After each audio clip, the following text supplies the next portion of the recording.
আসসালামু আলাইকুম সুপ্রিয় শিক্ষার্থীবৃন্দ, গুরুজ্ঞানের অনলাইন ক্লাসে তোমাদের স্বাগতম। তোমরা যারা 2023 সালের এসএসসি পরীক্ষার্থী রয়েছে তাদের প্রস্তুতিমূলক ক্লাস, আজকে আমরা বাংলাদেশ ও বিশ্ব পরিচয় এই বিষয়ে প্রস্তুতিমূলক ক্লাসের 7 নম্বর ক্লাসে আজকে আছি আমরা। তো 7 নম্বর ক্লাসে আমরা যেটি আলোচনা করব সেটি হচ্ছে দ্বিতীয় অধ্যায় থেকে মুক্তিযুদ্ধে সাধারণ জনগণ ও পেশাজীবীদের ভূমিকা। অর্থাৎ আমরা দীর্ঘ 1971 সালে আমরা দীর্ঘ 9টি মাস রক্তক্ষয়ী যুদ্ধের মাধ্যমে আমরা আমাদের স্বাধীনতা, আমাদের স্বাধীন বাংলাদেশকে আমরা পেয়েছি। তো এই যে স্বাধীনতা সেটি কিন্তু এমনি এমনি আসেনি। আমাদের এই দেশে বসবাসরত বিভিন্ন পেশাজীবীর মানুষ তারা নিজেদের ত্যাগ তিতিক্ষা এগুলোর পরিবর্তে আমরা পেয়েছি একটি স্বাধীন সার্বভৌম রাষ্ট্র, যেটি হচ্ছে বাংলাদেশ। তো এই যে বাংলাদেশ সেটি এমনি এমনি তৈরি হয়নি, তার জন্য অবশ্যই বিভিন্ন জনগণের ভূমিকা রয়েছে। তো আজকের ক্লাসে আমরা জানবো যে মুক্তিযুদ্ধে সাধারণ জনগণ এবং পেশাজীবীরা আসলে কি ধরনের ভূমিকা তারা রেখেছিল। আমরা জানি 1971 সালে 25শে মার্চ এই রাতটাকে বলা হয় কালো রাত্রি বা অপারেশন সার্চলাইট, যেটি আমরা গত ক্লাসে আলোচনা করেছি যে অপারেশন সার্চলাইট সেটাই হচ্ছে যে 1971 সালের 25শে মার্চ রাতে নিরস্ত্র বাঙালির উপর যে ঘুমন্ত বাঙালির উপর যে হত্যাযজ্ঞ চালানো হয়েছিল সেটি ছিল মূলত অপারেশন সার্চলাইট। এবং তারা যে পাকিস্তানি হানাদার বাহিনী যে বাঙালির উপর এরকম নির্যাতন চালিয়েছিল, এরকম নিপীড়ন চালিয়েছিল, তার বেশ প্রতিবাদ কিন্তু আমাদের দেশের মানুষ গড়ে তুলেছিল। তাদেরকে কিন্তু এমনি এমনি ছাড় দেওয়া হয়নি। তো যখন এইরকম 25শে মার্চের রাতে যখন হানাদার বাহিনী বাঙালিদের উপর নিরস্ত্র বাঙালির উপর যখন হত্যাযজ্ঞ চালায়, তার পরবর্তীতে দেখা যায় যে আমাদের দেশের বিভিন্ন শ্রেণীর মানুষ প্রতিরোধ গড়ে তোলে। তাদের মধ্যে তো যারা প্রতিরোধ গড়ে তুলেছিল তারা সত্যি আমাদের দেশের জন্য স্মরণীয় বরণীয়, এবং যতদিন এই পৃথিবীর ভূখণ্ডে বাংলাদেশ নামের একটি রাষ্ট্র থাকবে ততক্ষণ আমাদের বাঙালি জাতি হিসেবে তাদেরকে আমরা শ্রদ্ধা ভরে স্মরণ করব। তো তারা ছিলেন মূলত দেশপ্রেমিক, অসীম সাহসী, আত্মত্যাগী, উদ্বুদ্ধ যোদ্ধা। এবং মুক্তিযুদ্ধের সময় যারা অগ্রগণ্য ভূমিকা পালন করেছিল তাদের মধ্যে বেঙ্গল রেজিমেন্টের সৈনিক, ইপিআর, পুলিশ, আনসার, কৃষক, ছাত্রছাত্রী সহ বিভিন্ন পেশাজীবীর মানুষ আমাদের এই মুক্তিযুদ্ধে অংশগ্রহণ করেছিল, যাদের স্বতঃস্ফূর্ত অংশগ্রহণে এবং তাদের সুদৃঢ় মনোবলে বিনিময়ে আমরা পেয়েছি আমাদের স্বাধীন বাংলাদেশ। তো এখন আমরা জানবো যে এই মুক্তিযুদ্ধে সাধারণ জনগণ এবং পেশাজীবীদের মধ্যে যে যে সংস্থাগুলো বা যে যে দলগুলো ভূমিকা পালন করেছিল তাদের মধ্যে প্রথম ছিল রাজনৈতিক দল। নাম্বার হচ্ছে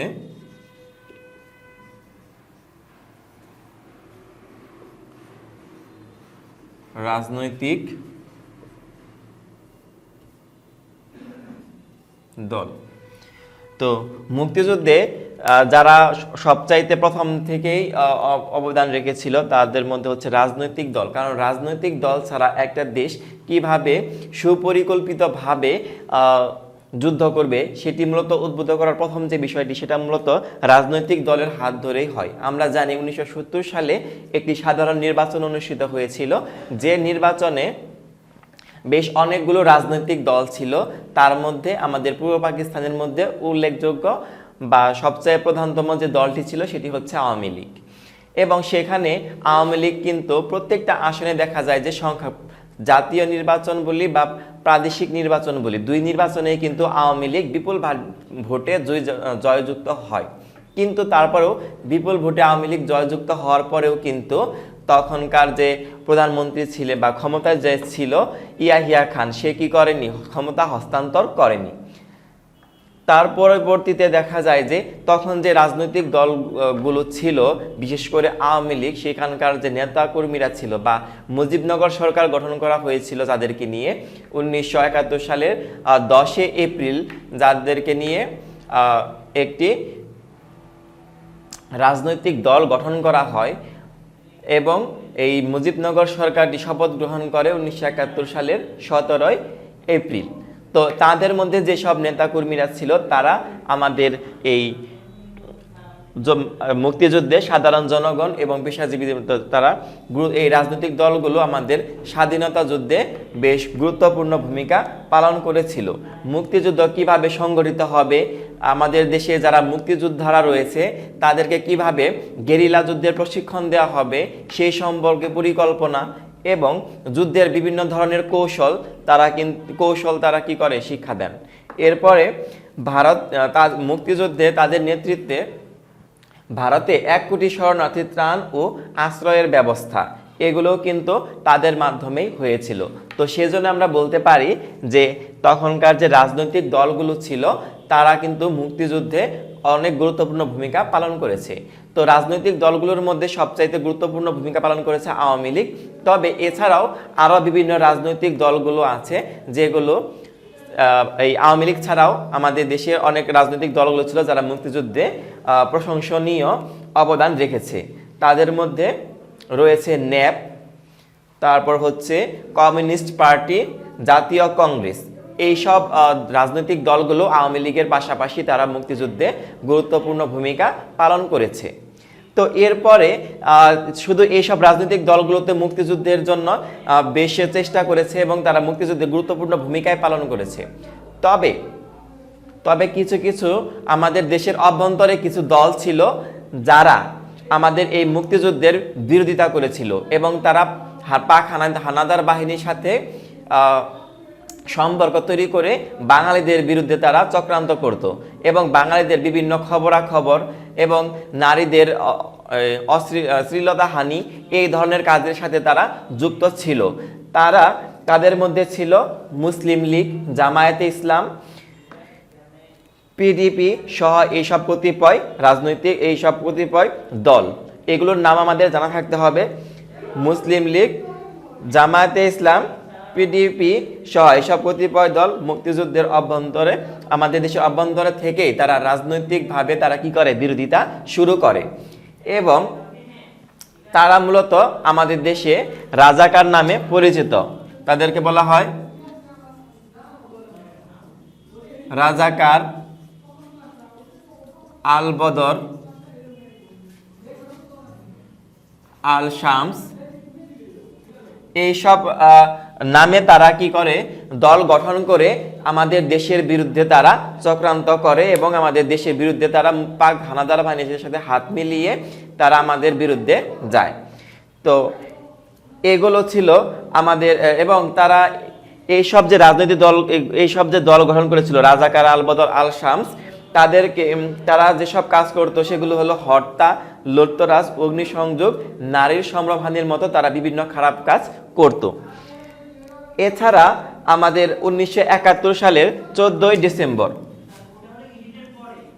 1971 সালের 14 ডিসেম্বর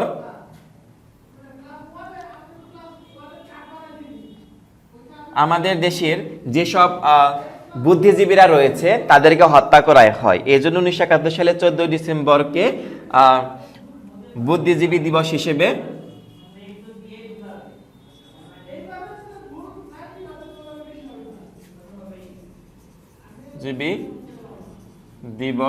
হিসেবে ঘোষণা করা হয়।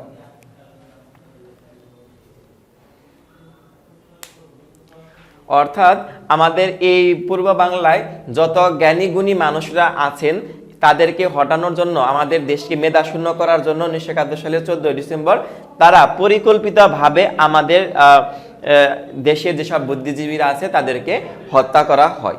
এজন্য দিনকে বুদ্ধিজীবী দিবস হিসেবে ঘোষণা করা হয়। তো এই ছিল মুক্তিযুদ্ধে বিভিন্ন রাজনৈতিক দলগুলোর ভূমিকা।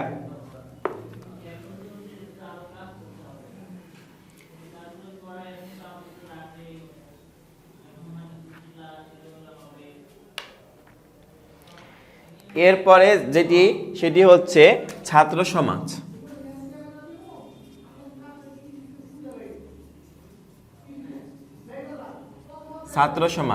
মুক্তিযুদ্ধে ছাত্র সমাজের কি ভূমিকা? শুধু মুক্তিযুদ্ধ নয়, আমাদের দেশে যখন ভাষা আন্দোলন থেকে শুরু করে মুক্তিযুদ্ধ পর্যন্ত যতগুলো আন্দোলন হয়েছে সেখানে কিন্তু সবচাইতে সক্রিয় ভূমিকা পালন করেছে আমাদের দেশের স্কুল কলেজ এবং বিশ্ববিদ্যালয়ের শিক্ষার্থীবৃন্দ। তো তারা আমরা জানি যে 1948 থেকে 1952 সাল 1948 থেকে 1952 এই সময়টাতে তারা ভাষা আন্দোলন, অর্থাৎ আমরা জানি যে পাকিস্তানের যে গভর্নর কায়েদ আজম মুহাম্মদ আলী জিন্নাহ, তিনি কিন্তু প্রথমে প্রস্তাব করেন 1937 সালে যে পাকিস্তানের একমাত্র রাষ্ট্রভাষা হবে উর্দু। এবং এর পরবর্তীতে যখন 1947 সালে আমাদের পাকিস্তান ভাগ হয়ে ভারত এবং পাকিস্তান ভাগ হয়ে নতুন রাষ্ট্রের সৃষ্টি হলো পাকিস্তান, তখনও কিন্তু পূর্ব বাংলার প্রকৃত মুক্তি মেলেনি। তখন কিন্তু পশ্চিম পাকিস্তানিদের দ্বারা আমাদের পূর্ব বাংলার বা পূর্ব পাকিস্তানের মানুষ তখন নির্যাতিত শোষিত হতো।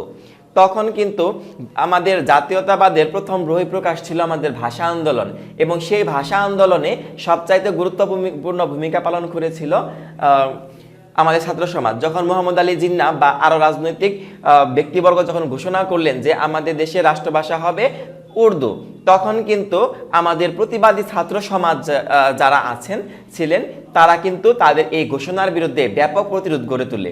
এবং আমরা জানি যে 1952 সালের ভাষা আন্দোলনে সালাম, রফিক, জব্বার সহ নাম না জানা আর অনেকেই শহীদ হন, এবং তারা কিন্তু প্রত্যেকেই ছাত্র ছিলেন। তো এই জন্য বলা হয় যে 1948 থেকে 1952 সালে এই যে দীর্ঘ সময়ের একটা যুদ্ধ, তখন কিন্তু ছাত্র সমাজ অনেক গুরুত্বপূর্ণ ভূমিকা পালন করেছিল।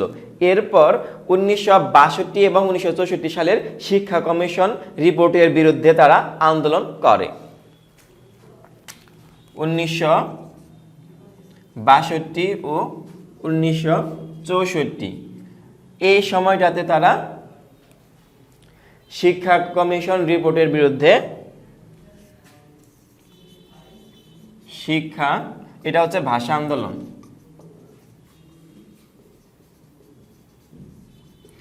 শিক্ষা কমিশন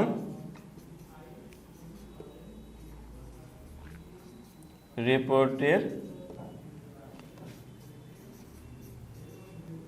বিরোধিতা। এরপর 1968 সালে 11 দফা আন্দোলন। 1968 সালের 11 দফা। এর আগে 1966 সালের 6 দফা, 1968 সালের 11 দফা।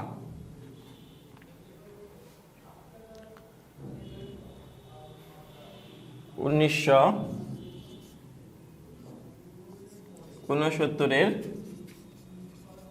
গণ অভ্যুত্থান।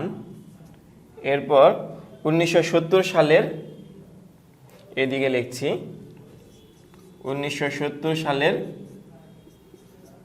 নির্বাচন, এবং লাস্ট 1971 সালে মুক্তিযুদ্ধ।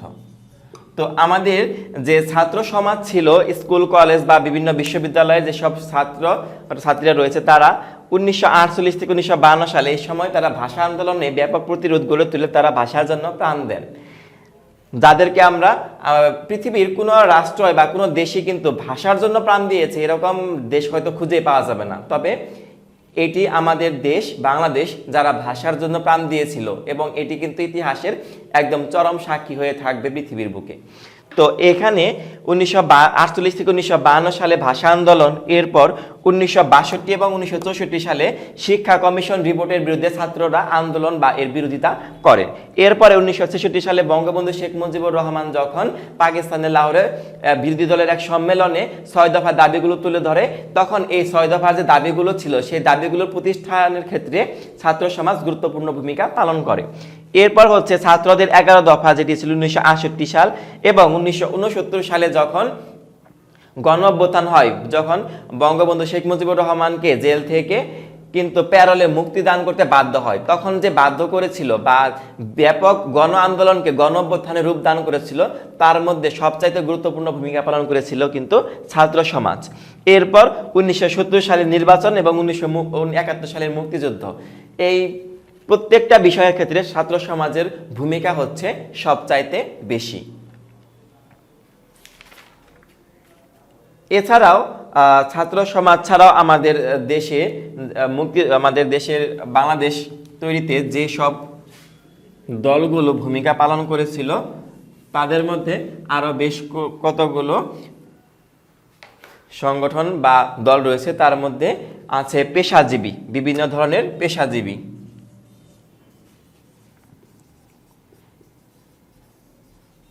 পেশাজীবীদের ভূমিকা। সাধারণ অর্থে পেশাজীবী বলতে যারা বিভিন্ন কাজে নিয়োজিত থাকে তাদেরকে বলা হয় পেশাজীবী। তো আমাদের দেশের বিভিন্ন ধরনের পেশার মানুষ, শিক্ষক, চিকিৎসক, প্রকৌশলী, শিল্প, সাহিত্যিক, প্রযুক্তিবিদ, তার আইনজীবী, সাংবাদিক, এই সব পেশাজীবীর মানুষ মুক্তিযুদ্ধে কিন্তু তাদের নিজ নিজ কর্মক্ষেত্র থেকে বিভিন্ন ধরনের সাহায্য সহযোগিতা এবং সর্বোপরি মুক্তিযুদ্ধে ভূমিকা পালন করে। এরপর হচ্ছে মুক্তিযুদ্ধে নারী।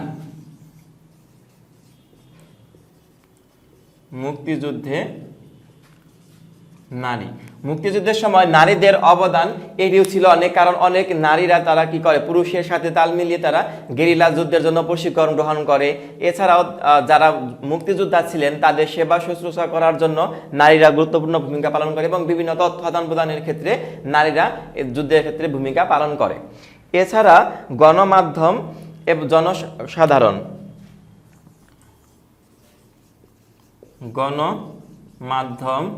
এরপর হচ্ছে গণমাধ্যম এবং যারা পেশাজীবীদের বাইরেও যারা সাধারণ জনগণ আছে, তারাও কিন্তু আমাদের দেশের স্বাধীনতা যুদ্ধে ব্যাপক গুরুত্বপূর্ণ ভূমিকা পালন করে। এবং গণমাধ্যমে দেখা যাচ্ছে বিভিন্ন রেডিওতে, টেলিভিশনে কি করা হয়, দেশাত্মবোধক গান বাজানো হয় এবং বিভিন্ন ধরনের বিদ্রোহী কবিতা বাজানো হয়, যেগুলো বাঙালি যারা যুদ্ধ করেছিল তাদের মনোবল বৃদ্ধিতে গুরুত্বপূর্ণ ভূমিকা পালন করেছিল। এজন্য আমরা বলতে পারি যে গণমাধ্যমও কিন্তু আমাদের মুক্তিযুদ্ধে ব্যাপক সাহসের সঞ্চার করেছিল। তো এই ছিল আমাদের 1971 সালের মুক্তিযুদ্ধের বিভিন্ন দলের ভূমিকা। তো এখানে সৃজনশীলের জন্য সবচাইতে গুরুত্বপূর্ণ হচ্ছে ছাত্র সমাজের ভূমিকা। এই ছাত্র সমাজের ভূমিকা, এটা পরীক্ষায় আসার সম্ভাবনা খুবই। তো এখানে যে দলগুলো আমাদের যে মুক্তিযুদ্ধে যারা ভূমিকা পালন করেছিল, তাদের মধ্যে কিন্তু প্রত্যেকটা নিয়ে আলাদা আলাদা সৃজনশীল হতে পারে। যে রাজনৈতিক আমাদের উদ্দীপক দিকে ধরতে হবে। তো আমাদের এখানে ছাত্র সমাজ যে ভূমিকা পালন করেছিল মুক্তিযুদ্ধের ক্ষেত্রে, এটি আমাদের জন্য পরীক্ষা আসার মতো সবচেয়ে বেশি গুরুত্বপূর্ণ। তো এখানে যতগুলো পয়েন্টস আমি লিখেছি, প্রত্যেকটা নিয়ে কিন্তু আলাদা আলাদা সৃজনশীল হতে পারে। তো রাজনৈতিক দল নিয়ে একটা সৃজনশীল সাজিয়ে দিল, সেখান থেকে কিন্তু আমাকে ধরতে হবে যে মুক্তিযুদ্ধে যারা অবদান রেখেছিল, এখানে আসলে কাদের অবদানের কথা বলা হয়েছে, সেই বিষয়টি কিন্তু আমাদের জানতে হবে বা ধরতে হবে এবং সেই অনুযায়ী আমাদের বর্ণনা করতে হবে। তো এখানে দেখা যায় ছাত্র সমাজরা কিন্তু সেই মুক্তিযুদ্ধ যখন আমাদের ভাষা আন্দোলন শুরু হয়, তখন থেকেই বিভিন্ন ক্ষেত্রে তারা সবসময়ই সক্রিয় ভূমিকা পালন করে।